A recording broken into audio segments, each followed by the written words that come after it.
Assalamu alaikum, ардактуу замандаштар. Мекенин сагынган, алыста жүргөн биздин кадырма мекендештер. Мен буга чейин дал ушул Чабарман каналы аркылуу Кыргызстандын кооз жерлерине көрсөтүп келген болсом, бүгүн сиздерге дал ушул кышка жакын күздүн кеч күздүн мезгилинде ноябрь айында Бишкек Ош жолу кандай кооз ошону көрсөтүүнү туура көрдүм.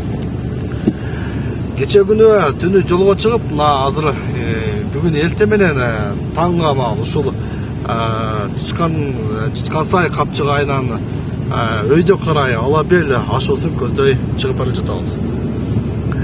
Ар бир мезгил өзү менен кызыктуу, ар бир мезгил күз мезгилинде бул жер дагы кызыктуу болот, жайында дагы кызыктуу болот, жазда дагы өзүнүн кооздугу, сулуулугу менен бул сиздер сагынган, сиздин мекен, биздин мекен Кыргызстаныбыз ар дайым кызыктуу.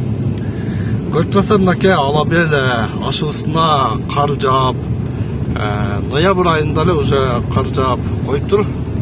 Алдыда кычыраган кыш келатат. Кышта дагы бул жер өзгөчө кооз, өзгөчө сулуу, өзгөчө бейиштей болгон кооз жер болуп калат.